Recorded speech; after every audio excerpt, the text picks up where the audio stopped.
Buenas, buenas. Bienvenidos a nuestro primer encuentro sobre reparación y mantenimiento de equipo de telefonía celular. Mi nombre es Flores Hernán y hoy estoy realizando la grabación de nuestro primer encuentro, ya que por una cuestión técnica, personalmente yo no me pude conectar con ustedes y así que, bueno, les dejaré esta grabación. De todas maneras, todo esto va a quedar grabado y nuestros próximos encuentros voy a estar atento a todas sus preguntas y consultas.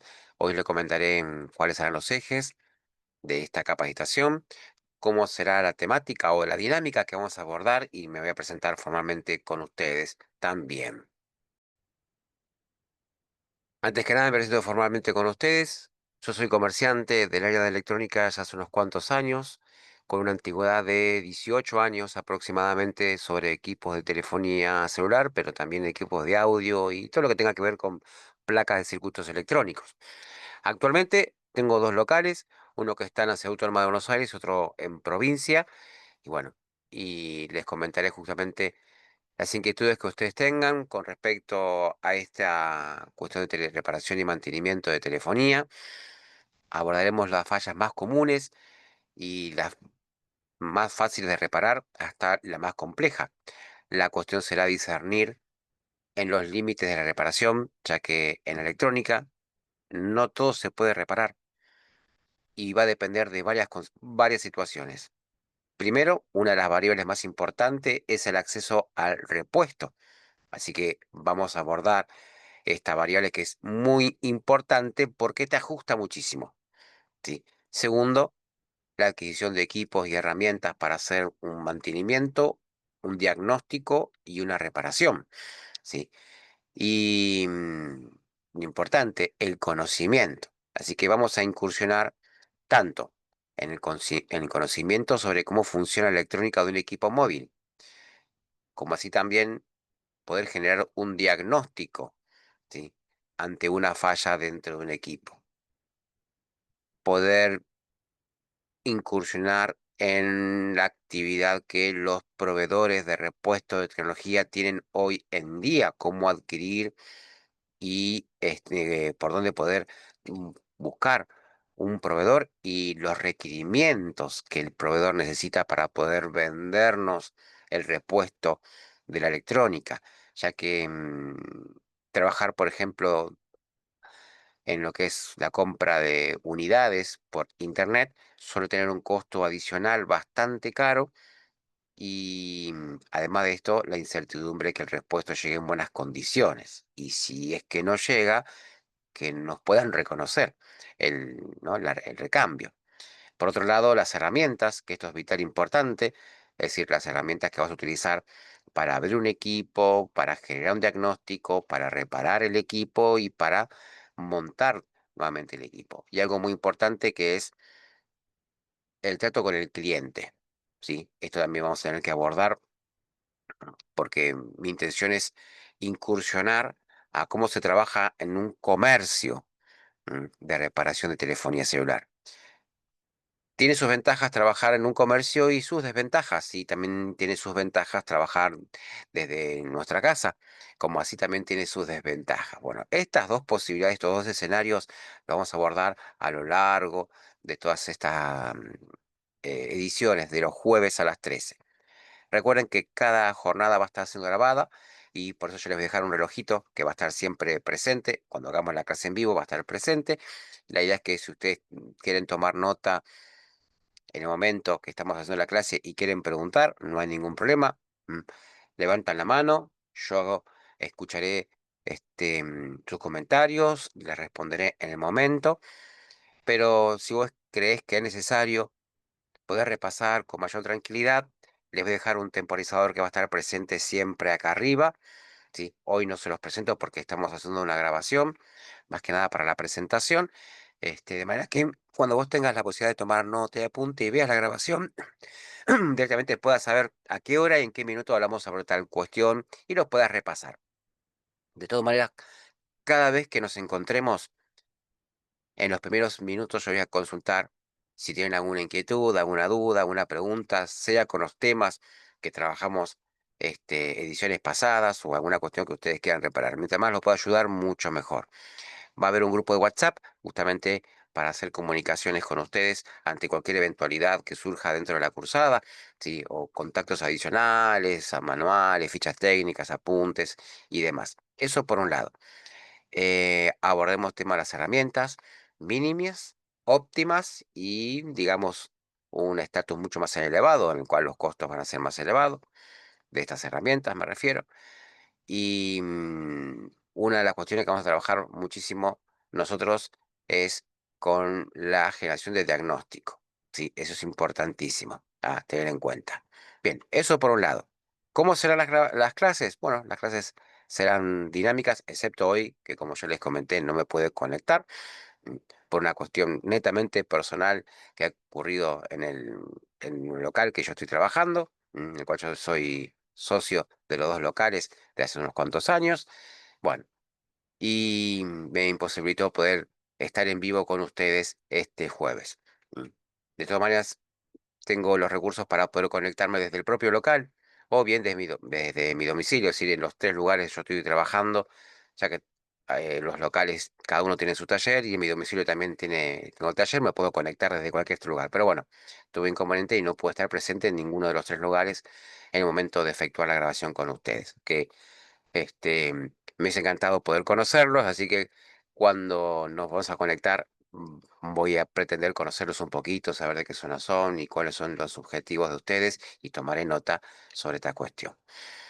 Bien, eso por un lado. También habrá algún trabajo práctico, es decir, habrá un par de trabajos prácticos que vamos a diseñar domiciliariamente. Serán de investigación, búsqueda de repuestos, metodología de trabajo, ¿sí? Y después habrá trabajos en vivo que vamos a hacer muy brevemente, buscar algún repuesto, repasar alguna dinámica. Mi intención es que se pueda aprender, no una doctrina, sino una metodología de desarme de un equipo, de identificación de la falla del equipo, de generar un diagnóstico con alto porcentaje de efectividad del equipo, la reparación y el ensamble de una manera prolija. ¿M? En ese sentido, yo en el negocio, los chicos que trabajan conmigo soy muy estricto. ¿M? Trabajar de una forma desprolija a mí me dará posibilidad de perder dinero. ¿M? Porque lo que yo no admito es que un teléfono entre por una falla A y se determine por la falla B y C. Que decir que los procesos de desarme y de rearme el equipo, sí, me sorprenda en que al desarmarlo se rompa otro componente y tenga que hacer doble pérdida de dinero. ¿M? Bueno, en ese sentido yo soy muy estricto, así que veremos estas metodologías de cómo se trabaja en un comercio para aprender esa formalidad más que nada.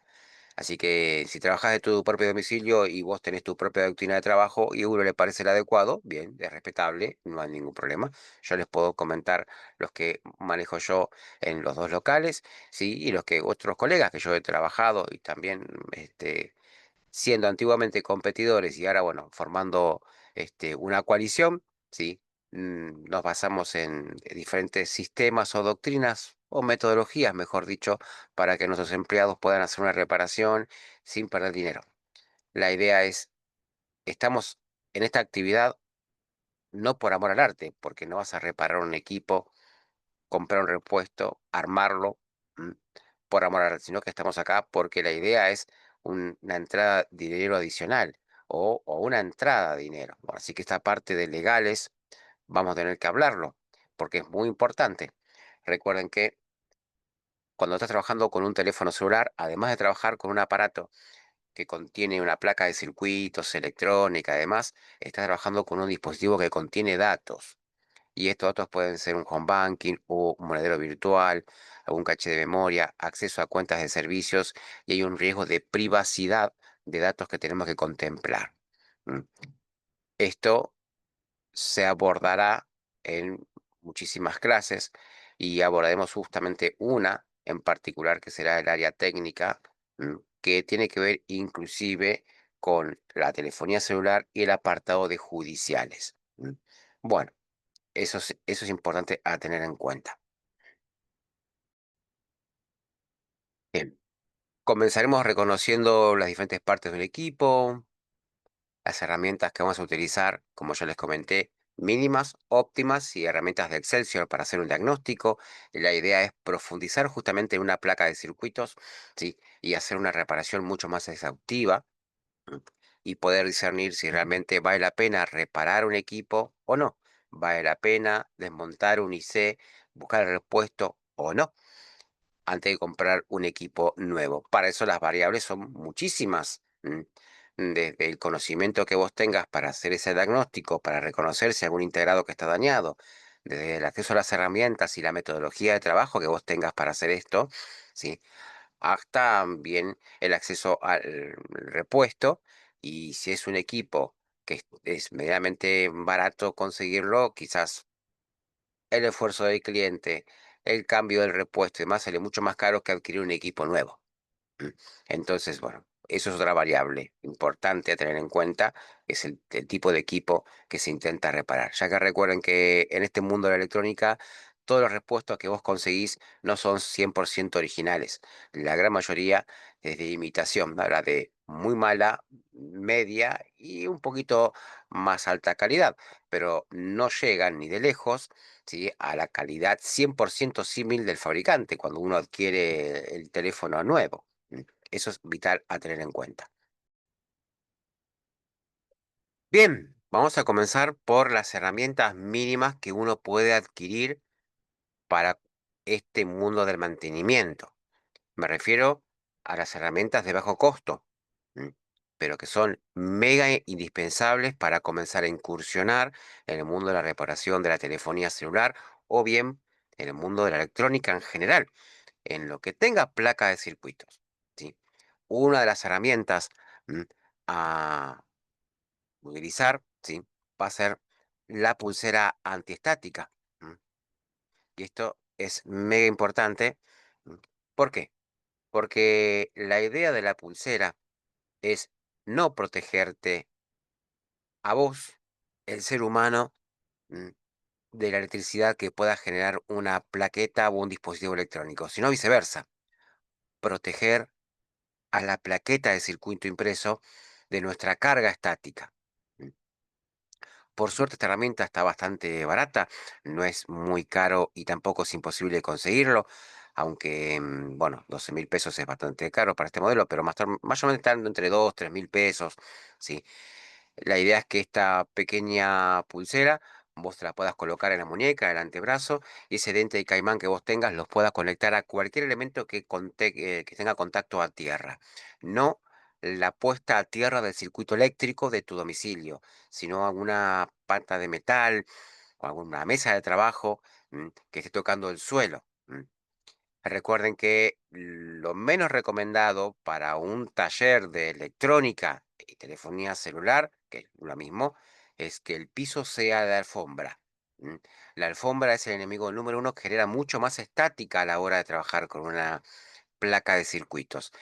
Y la idea dentro de esta cuestión de manejar algún instrumental, como ya les comenté, y ser prolijo, es que a la hora de desarmar el equipo, reparar y ensamblar el equipo, más allá que hemos desconectado, pero que hemos generado el diagnóstico, sea el componente A o el componente B, el que haya sido dañado y lo hemos reemplazado o hemos corregido el problema en el proceso de desarme y rearme el equipo, es que podemos llegar a arruinar o quemar o degradar algún componente y no nos darnos cuenta hasta que tengamos que armar el equipo, ¿sí? Y poder encenderlo. ¿M? Y esto nos va a confundir porque pensaremos que el repuesto está mal colocado, hizo que lo probamos, ¿sí? Volveremos a desarmar el equipo y perdemos mucho tiempo analizando una placa de circuitos, saber si el error es nuestro, del componente que adquirimos, ¿sí? O X posibilidad. Entonces, esto es de vital importante para poder trabajar. ¿M? Esta es una de las herramientas. Si uno se siente incómodo trabajando con la pulsera antiestática, se puede utilizar los guantes, ¿sí? Antiestáticos. ¿M? Eso va a depender de la comodidad. Tengan en cuenta, eso sí, estamos trabajando con piezas muy pequeñas, de tornillos y plaquetas y elementos muy pequeñas. La idea es que si trabajas con un guante, este guante tiene que ser cómodo, para poder manipularlo. La idea es que el guante en sí, ¿m? No permita perder el tacto que vos tengas en tus manos y no tengas la posibilidad de sujetar bien una placa, perder tornillos y demás. Entonces, bueno, eso va a depender justamente de cada uno. ¿M? La única recomendación es que yo les puedo dar es que los guantes antiestáticos, bueno, no son los más económicos, son muchos siempre los mismos. ¿M? Es un guante de tela envuelto con una goma epóxica que sirve de aislante. Con el tiempo esto se te va a degradar, este guante de goma va a perder justamente, sí, ese aislante dieléctrico y se comienza a despeluchar. Viene, es hora del recambio. Otra cuestión es que sea lavable. La recomendación que vos los puedas lavar con jabón blanco, por ejemplo, que la gran mayoría no lo pongas a lavarropas y mucho menos en el secarropa y lo puedas secar, no al sol porque degradás justamente ese engomado epóxico que tiene, sino que los puedas secar a la media sombra y los puedas utilizar. Yo les comento esto de lavar porque les puedo garantizar que en verano, sí, con muchas horas de uso, no sé si después te quieras lo quieras colocar. Entonces, eso es de vital importancia, por un lado. Por otro lado, la idea es que no lo coloques nunca, le puedas colocar talco a esto, para cuestión de los olores o la humedad, ya que la idea es generar justamente más estática, ¿sí? Y lo que menos queremos es que haya estática. ¿M? Bien, esto por un lado. ¿M? Vamos por otro componente que es la manta antiestática, que al igual que los guantes antiestáticos o la pulsera, también van a permitir, por ejemplo, aislar desde nuestra mesa de trabajo mm, las cargas estáticas que tengamos. No importa que nuestra mesa de trabajo sea de madera, cristal, metal, pino o cualquier otro tipo de metal, siempre hay carga estática. ¿M? Entonces la idea va a ser, primero, que tengamos un orden para poder aplicar las reparaciones, tornillos y demás. Y segundo, cuando trabajemos con una placa de circuito dentro del equipo, que vos puedas disminuir las cargas estáticas que tu mesa de trabajo pueda llegar a bordar. Por suerte, no son herramientas que están muy caros, son de fácil acceso. Acá tenemos, por ejemplo, estos modelos que vienen con algo llamado mapping. mm, Tendrán unos 15, 20 años estos modelos con esa cuadrícula. La idea es que la cuadrícula es que vos puedas ayudarte a guiar para colocar los tornillos del teléfono celular. El tornillo de arriba a la derecha, abajo a la izquierda, lateral derecho, lateral izquierdo, bueno. mm. Pero recuerden que los guantes antiestáticos, la manta antiestática, y las pulseras antiestáticas no es una tecnología reciente que se aplicó con el uso de la telefonía celular, no, ya viene hace unos cuantos años. La electrónica en general tiene muchísimos años, mucho más que estos aparatos. Bueno, al igual que el modelo también, sí, que se pueda, pues se pueda lavar, se pueda limpiar. También con un poquito de agua y jabón, nada de secarlo al sol porque se va a comenzar a degradar. Esto es vital importante. ¿M? Y bueno, que sea así flexible para poder trabajar. Entonces, mínimamente indispensables, pulseras, ¿sí? O guantes antiestáticos, manta antiestática y un lugar de trabajo. ¿M? Que uno pueda estar cómodo con muy buena iluminación. Después hablaremos de la iluminación en lo que son los grados Kelvin, porque cuando trabajemos con microsoldadura, flux, estaños, en pasta y demás, hay una cuestión de la luz que tenemos que tener muy en cuenta. mm, Primeramente, porque no siempre uno va a hacer trabajos a la luz del sol, ¿sí? Con la mayor comodidad, si es que tienes la posibilidad de tener esa bendición de trabajar con una iluminación natural.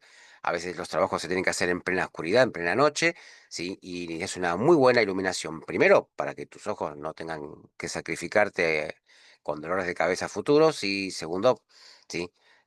Para saber bien dónde vas a aplicar el estaño, dónde vas a aplicar el flux, hasta dónde llegó el fluido y el corrimiento, ¿sí? Dónde tenés que limpiar con alcohol isopropílico y dónde no. Bueno, todas estas cuestiones vamos a tener que abordarlos cuando comencemos a trabajar con microsoldadura, que es de vital importancia. Eso por un lado.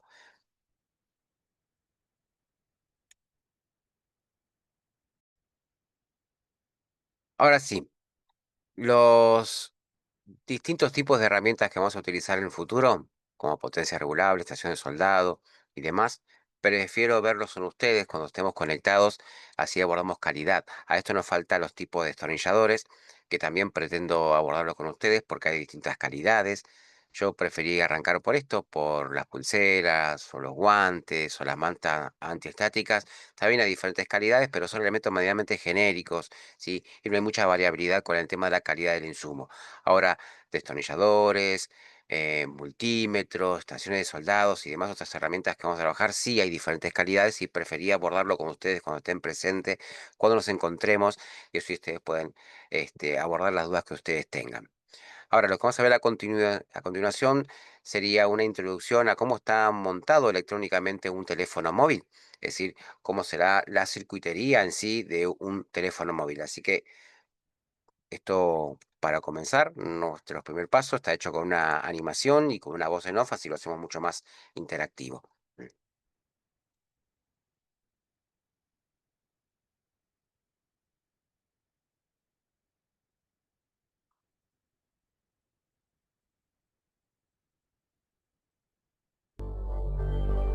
Probablemente hayas visto una placa de circuito como esta, y puede que fuera verde, no azul.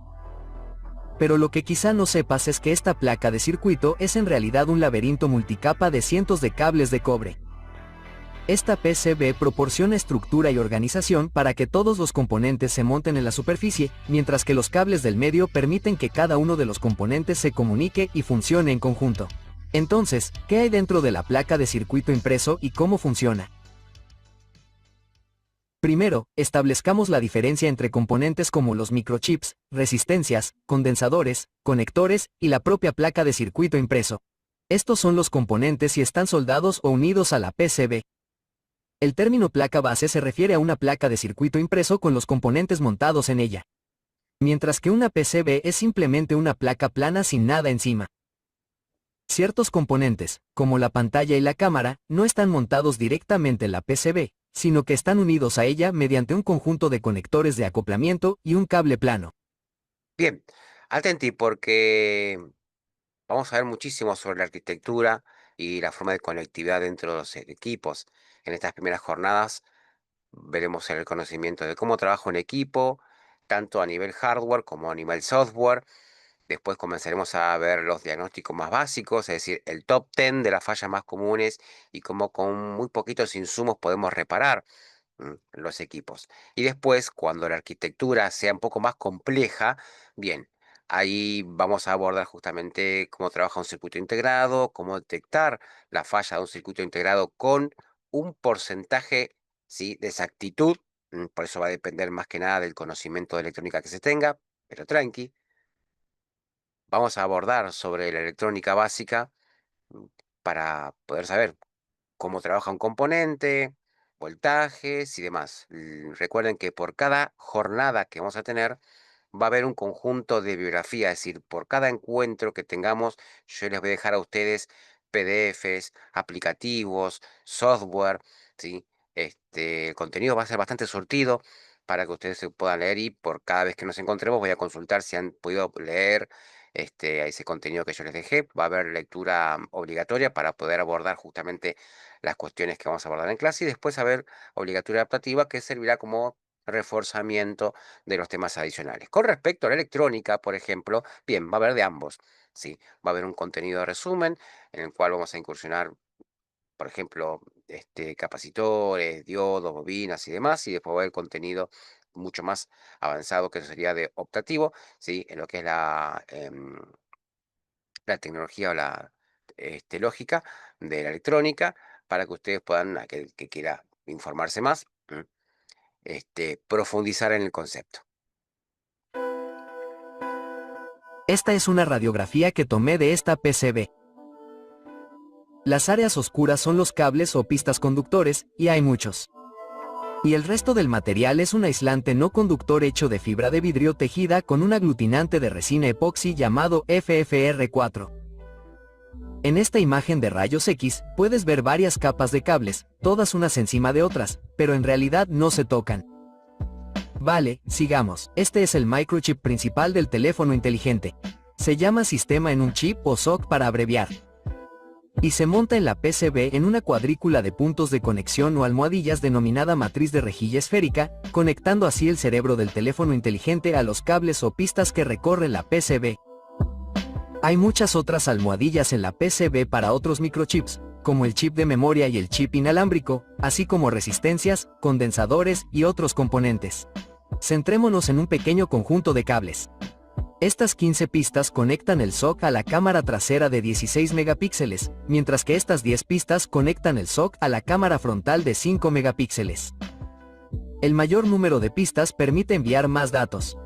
Tenga en cuenta que cada una de estas pistas está eléctricamente separada y no puede tocar ninguna otra pista. Aquí tenemos estos 32 cables que se enrutan a lo largo del borde de la placa de circuito impreso y se conectan a un cable plano que va a la pantalla táctil. Todos estos pequeños cables de señal deben enrutarse a través de la PCB y caber en un ancho de menos de 1 milímetro. En resumen, la PCB o placa de circuito impreso permite que cada uno de los componentes se comunique con el sistema en un chip o SOC y otros microchips a través de cientos de cables y una organización bastante precisa. Bien, tranqui, porque la lectura de planos y esquemáticos vamos a abordarlo. Haremos una incursión en este mundo, les comentaré, sí, aquel que esté interesado, por ejemplo, en profundizar cómo se maneja hoy en día un técnico electrónico con respecto a la interpretación de planos y esquemáticos, pero tranqui porque mi intención es ayudarlos y ver cómo funciona esta cuestión. Es de vital importancia tener un mínimo conocimiento de algún apartado de electrónica de estos dispositivos, más que nada para poder expandirnos en la posibilidad de generar un diagnóstico. Si bien mi intención es de poder abordar las herramientas, comenzando por la telefonía celular, poder incursionar en otro ámbito. Es decir, si vas a invertir herramientas en pulsera antiestática, guantes, manta antiestático, un set de destornilladores y demás, mm, ¿por qué limitarse únicamente a la telefonía celular? Porque la telefonía celular es en base a la electrónica, pero también hay otros ciertos de componentes que también son en base a la electrónica. Entonces, vamos a hacer también una incursión, ¿sí?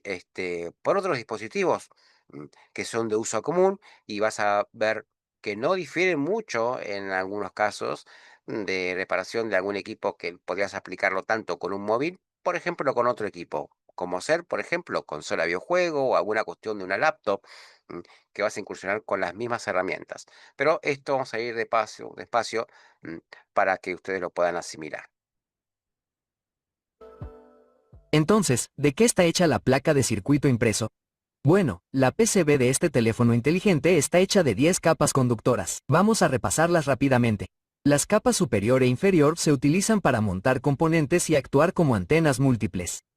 Además, cada uno de estos componentes en la placa de circuito necesita alimentación y tierra, y la PCB tiene capas enteras que están dedicadas solo a eso y que acertadamente se llaman planos de alimentación y planos de tierra. Los planos de tierra adicionales se utilizan como blindaje electromagnético y disipación de calor. Las 4 capas intermedias restantes se utilizan para transportar todas las pistas de comunicación o cables de señal. Cada una de las capas conductoras está compuesta de cobre y entre cada una de las capas hay una fibra de vidrio aislante y resina epoxi que impide el flujo de electricidad. Esta PCB tiene 10 capas conductoras. Sin embargo, en otras aplicaciones, pueden tener de 2 a 50 o más capas, pero la mayoría de las PCB tienen entre 2 y 10.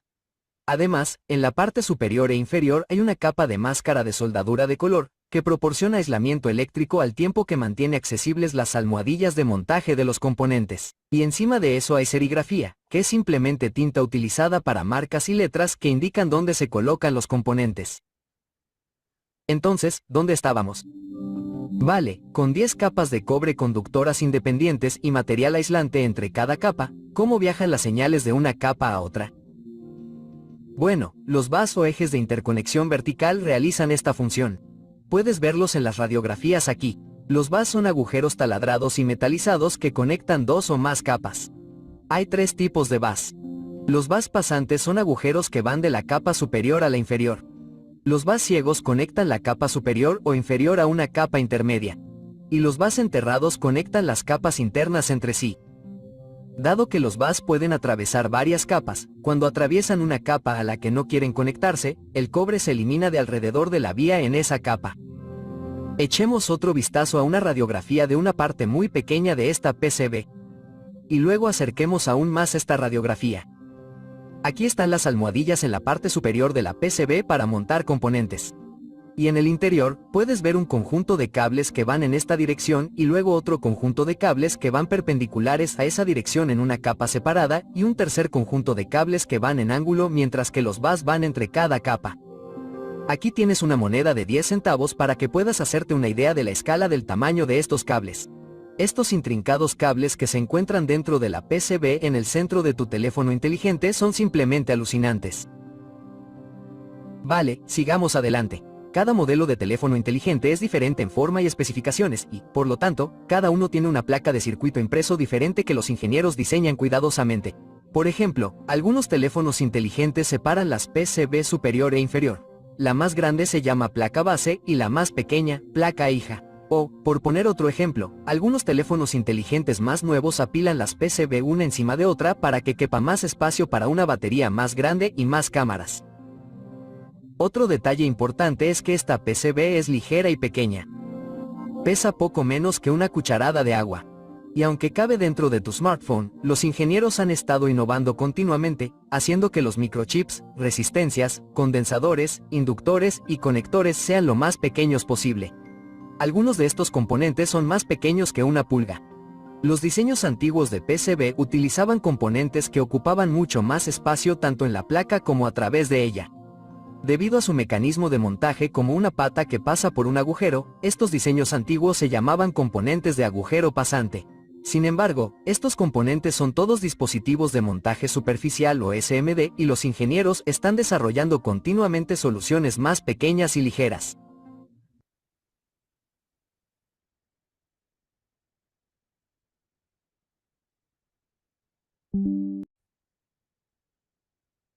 Bien, mi intención es llegar más avanzado en la cursada a la interpretación de estos componentes, como capacitores CMD, bobinados y demás, poder detectar cuándo están dañados o degradados, ver la metodología de su recambio, ¿sí?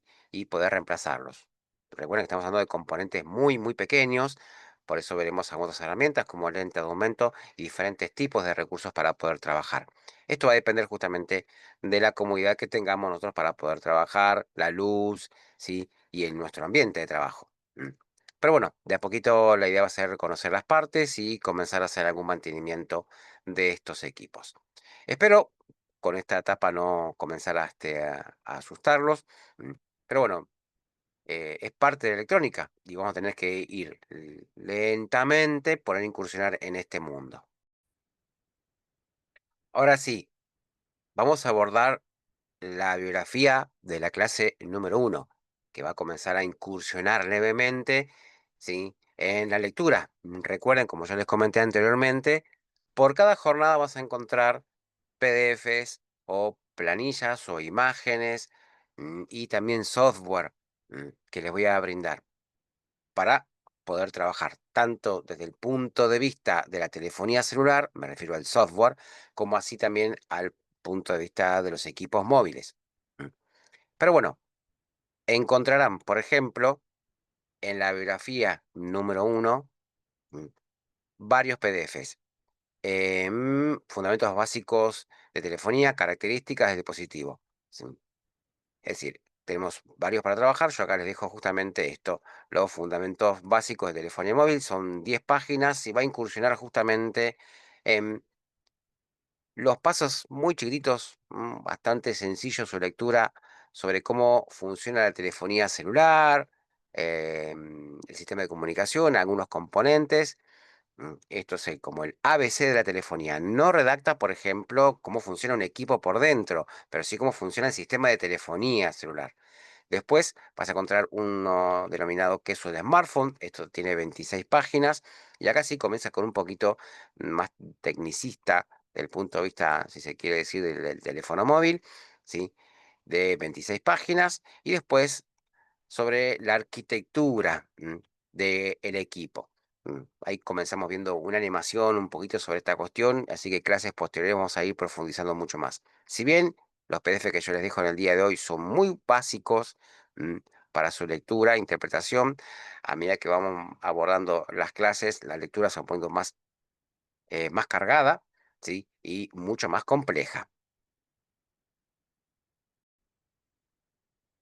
Así que bueno, en esta primera incursión lo que vamos a ver es una reparación muy sencilla, muy básica, no tan frecuente, pero se basa más que nada en la reparación de daños del equipo. En este caso es un Huawei que tiene dañado el protector de la cámara.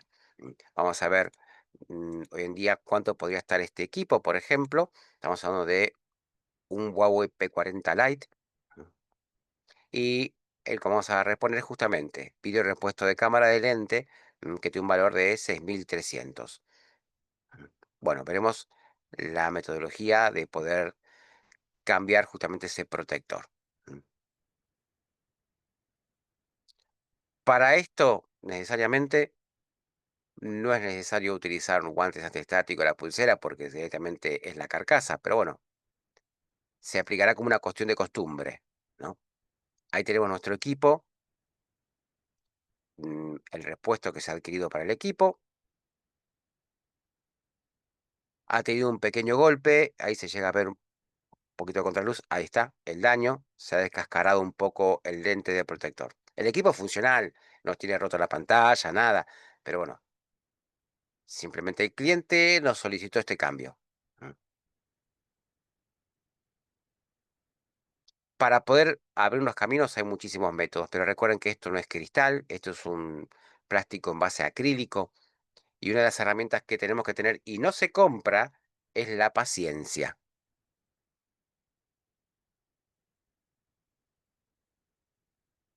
Es una herramienta que se tiene o se adquiere. Podríamos aplicar este calor, pero bueno, es otra cuestión. Acá otro componente que se adquiere es el alcohol isopropílico, así que vamos a abordar justamente mm,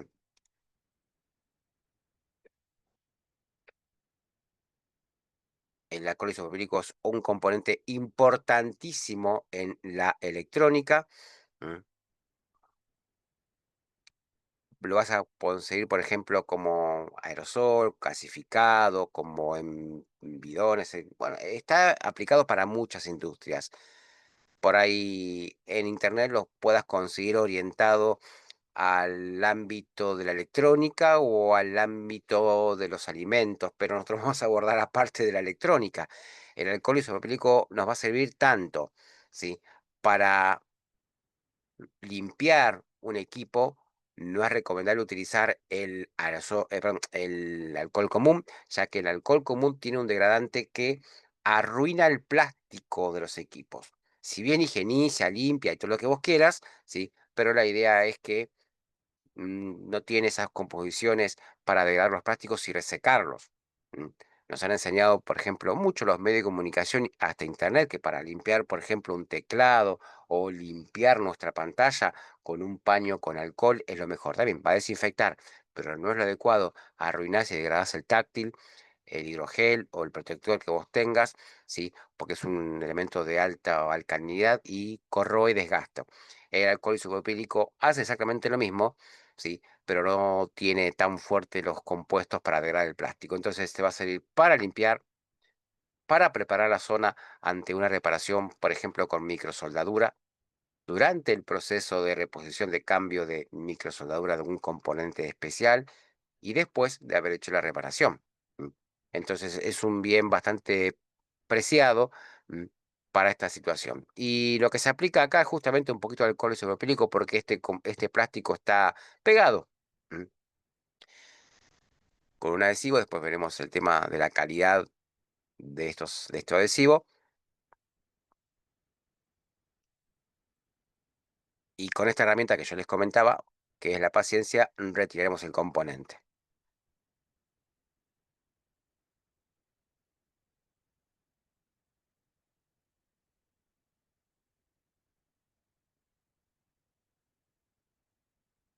Yo preferí comenzar por estos dos, así que estos dos tramos de las placas de circuito y de reparación. Después hablaremos cambio de módulo, pin de carga, reparación, cambio de batería, qué hacer con la batería cuando se detecta, cómo detectar, cómo reparar un flex, qué hacer con el equipo que está mojado, cómo detectar una falla con un IC. Bueno, todas esas cuestiones las tenemos que abordarlo, pero me gustaría abordarlo justamente cuando ustedes estén conectados, ¿sí? Y veamos reparaciones mucho más complejas que es esta.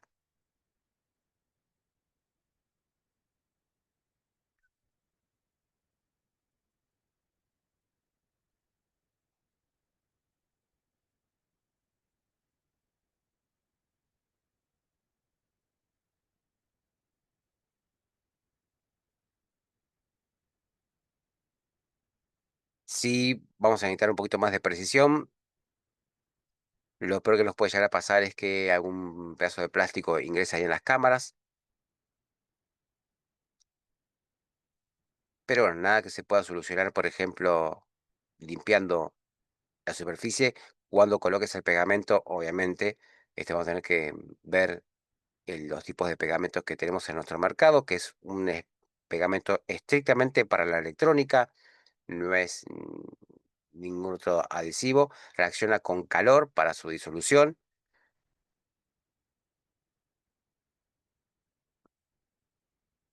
Este puede ser el B7000 o el 500 o el 5000.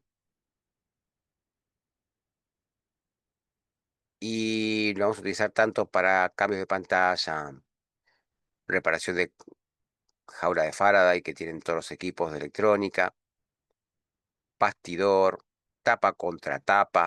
mm, Bueno, que son nombres que le vamos a empezar a dar a la arquitectura del equipo.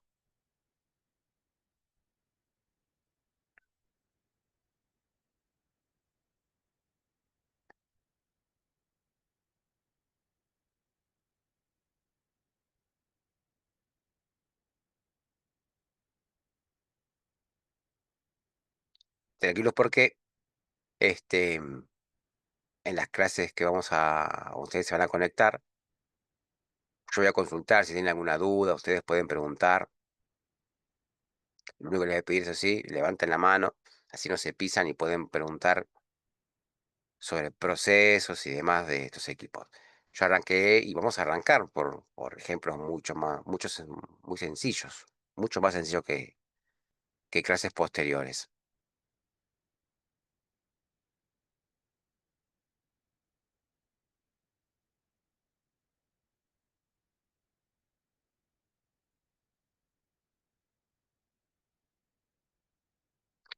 Una vez que esto se adosa, tenemos que garantizarnos que no entre nada de aire. Para eso podemos colocar una prensa, como es en este caso. Mm, Hay que tener muchísimo cuidado, por ejemplo, de no quebrar la pantalla con el tema de la prensa.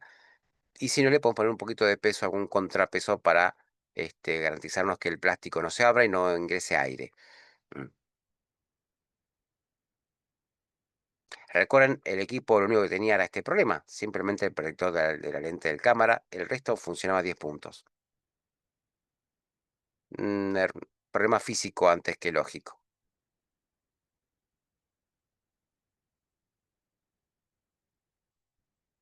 El único riesgo es no pasarnos de presión sobre la pantalla y dañarla.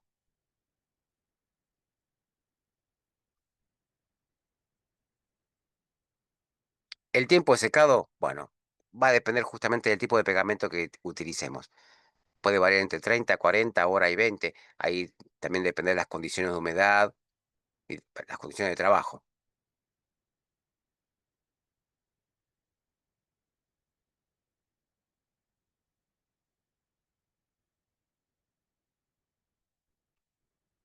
Bien, eso fue nuestra primera incursión.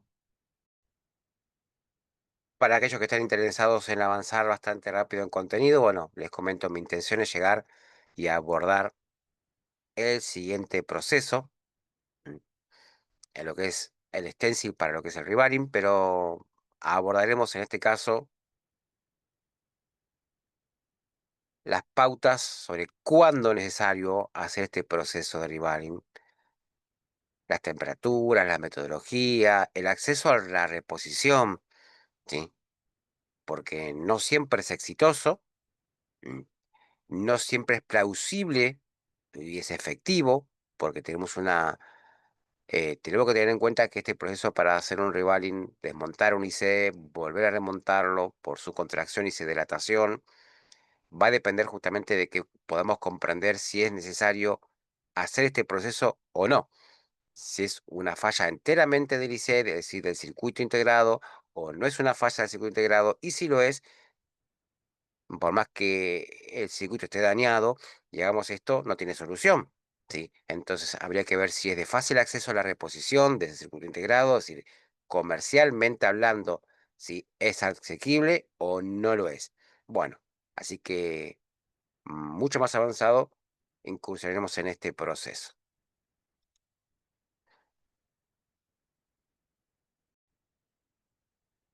Otro de las de herramientas o recursos que vamos a utilizar durante la cursada es un software que nos va a servir para nuestras prácticas, por ejemplo, en lo que es la capacitación online. mm, Comparto con ustedes una imagen. Me refiero a este tipo de software. Este es un emulador. mm, Es un software que se podría instalar en una PC, no en un teléfono celular. La idea es que este emulador nos permite hacer nuestras prácticas dentro del punto de vista de lo que es el software. ¿Para qué? Para no tener que estar tocando nuestro teléfono.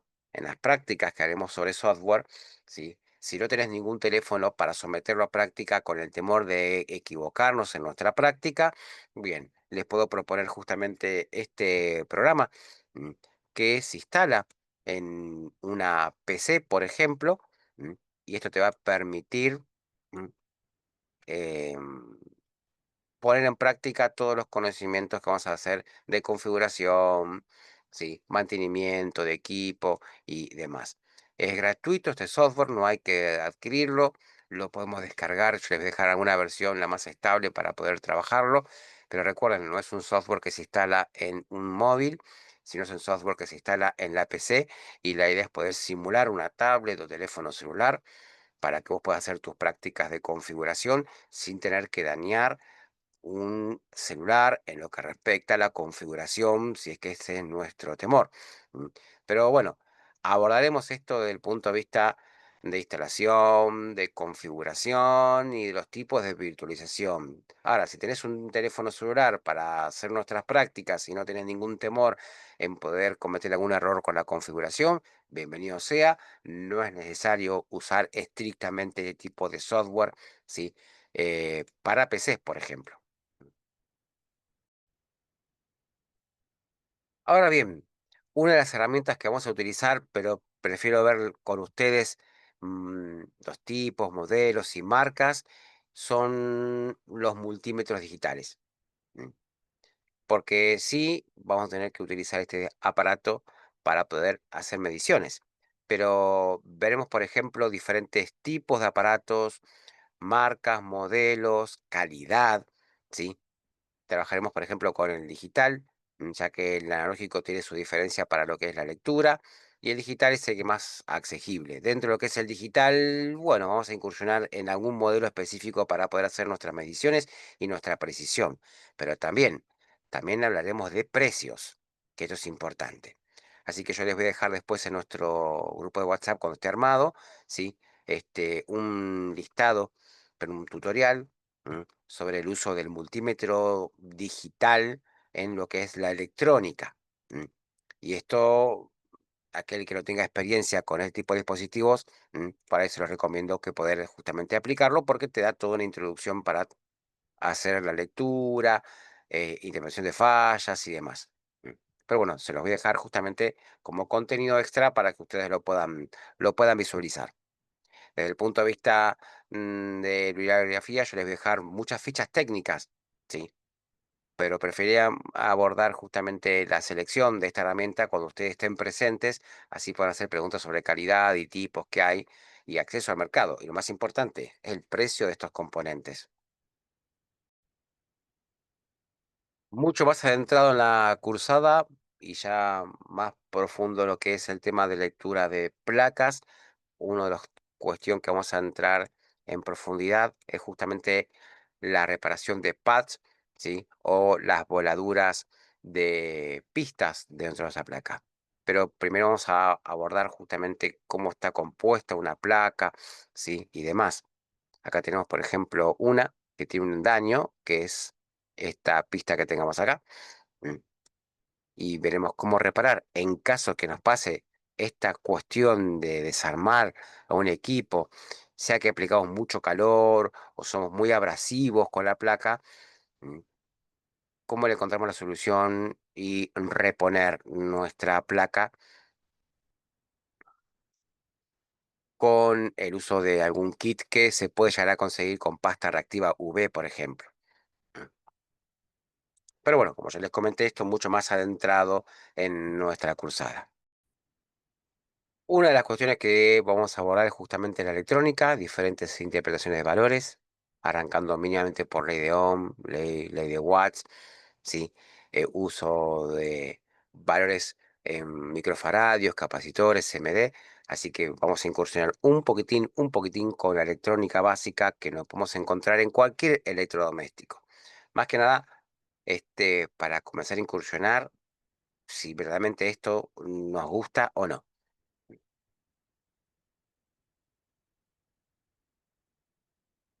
Si tenemos un cargador de celular que ya no usemos, podemos utilizar para encender un foquito LED, armar un circuito y así ir aprendiendo electrónica desde cero, pero hay que tener en cuenta varios factores. Aquí voy a explicar en una secuencia de videos desde lo más básico en electrónica hasta llegar a entender componentes y artefactos electrónicos más sofisticados. Se va a explicar de forma sencilla sobre el LED y la resistencia eléctrica. Un foquito LED, como nosotros lo conocemos, es un diodo emisor de luz con dos terminales o patitas que tiene polaridad, es decir, tiene positivo y negativo, el cual se debe tener en cuenta al momento de realizar la conexión en un circuito. Según el color del LED, va a necesitar un nivel de voltaje. Por ejemplo, el LED color rojo puede conectarse a un voltaje entre 1.6 a 2 voltios y así para los demás colores. Generalmente necesitan una pequeña corriente para funcionar que puede ser de 20 miliamperios. Entonces, como aquí tenemos un LED color rojo, este va a necesitar 1.6 voltios para funcionar, pero la fuente o cargador de celular genera 5 voltios. Por lo que va a ser necesario que el voltaje restante caiga sobre algún elemento pasivo, por ejemplo, una resistencia eléctrica. Bien, en este caso, ahí tenemos nuestra resistencia. Hay escalas de valores que en electrónica pasante uno tendría que aprender, pero como estamos hablando de electrónica para teléfono celular, ¿sí? Y no son elementos pasantes, es decir, no son elementos que atraviesan la placa, son CMD. La visual de las resistencias eléctricas cambian. Bueno, eso vamos a abordar, pero no su funcionalidad. Atenti, porque vamos a abordar algunas cuestiones como voltaje, amperaje, potencia y cálculo, porque los procesos de rectificación y durabilidad de la vida útil de la batería, ¿sí? Cómo trabaja una batería, cómo es el proceso para rectificación eléctrica dentro de la placa de circuito, es una cosa que mínimamente tenemos que comprender que existe y saber cómo funciona para poder saber cuáles son las fallas más comunes, ¿sí? Dentro de la telefonía celular, más allá que haya sido un problema de software o se haya caído o roto, que es fallas en consumo eléctrico o en la distribución eléctrica de una placa de circuito. ¿M? Por eso mi intención es mostrarle mínimamente esto para comenzar a incursionar. Cuando abordaremos el tema de la soldadura, ahí yo les abordaré algunos consejos para aquel que no tiene experiencia con este mundo de la microsoldadura, cómo dar nuestros primeros pasos. Pero tranqui, este es el encuentro número uno. Mi intención es hacer justamente una presentación de la cursada. Yo acá les muestro el 0,0001% de todo el contenido que vamos a ver. Y espero que cuando nos comencemos a ver este jueves, ¿sí? Pueda estar presente y ahí me puedan consultar todo lo que ustedes quieran. Este es un componente que genera oposición a la corriente eléctrica y una caída de voltaje sobre él para proteger a los componentes electrónicos, como es este caso que está protegiendo a un LED. La conexión de estos elementos se puede representar en el siguiente circuito electrónico, donde se cumple que el voltaje de la fuente o batería debe ser igual a la suma del voltaje que cae en la resistencia más el voltaje que necesita el LED, y al estar conectados en serie, la intensidad de corriente que fluye es la misma para ambos componentes. Ojo, que el pulsador solo sirve para cerrar el circuito y tener un control al momento de encender el LED. Entonces, siguiendo con este circuito, si el LED solo necesita 1.6 voltios, pero la fuente genera 5 voltios, entonces se necesita que en la resistencia caiga unos 3.4 voltios y así evitar que el LED se queme.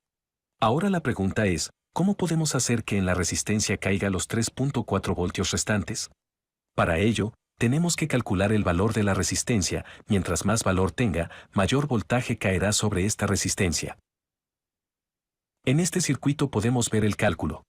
Sobre la resistencia sabemos que debe haber una caída de 3.4 voltios, por ende, para determinar el valor de la resistencia nos ayudamos con la ley de Ohm que indica lo siguiente. El valor de la resistencia es igual al voltaje dividido entre la corriente.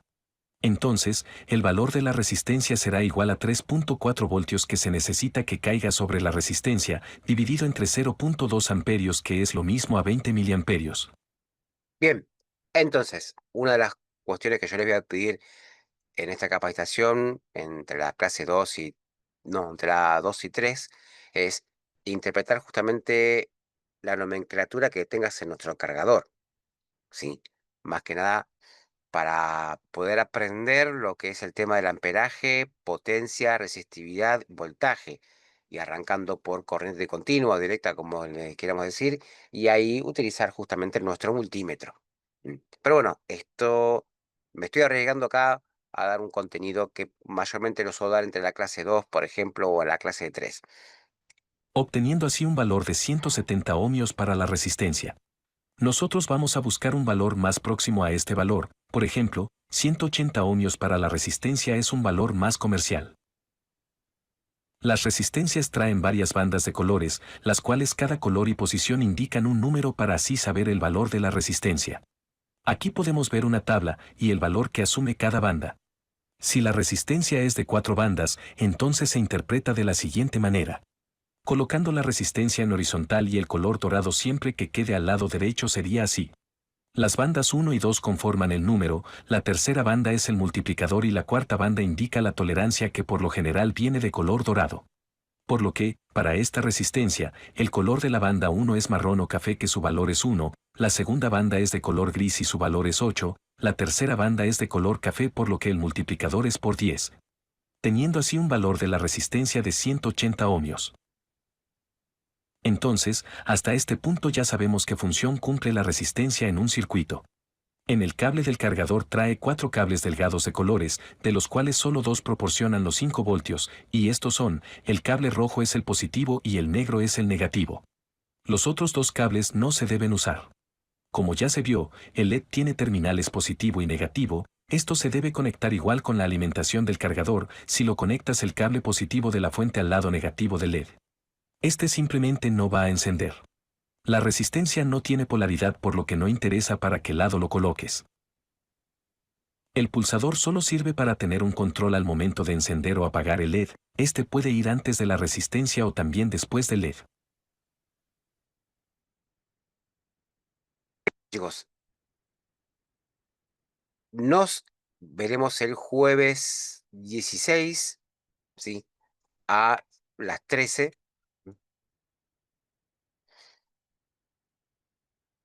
Sí, que es nuestra clase 2 y nuestro primer encuentro físico. Estoy consultando justamente con mi mataburro, que es el celular.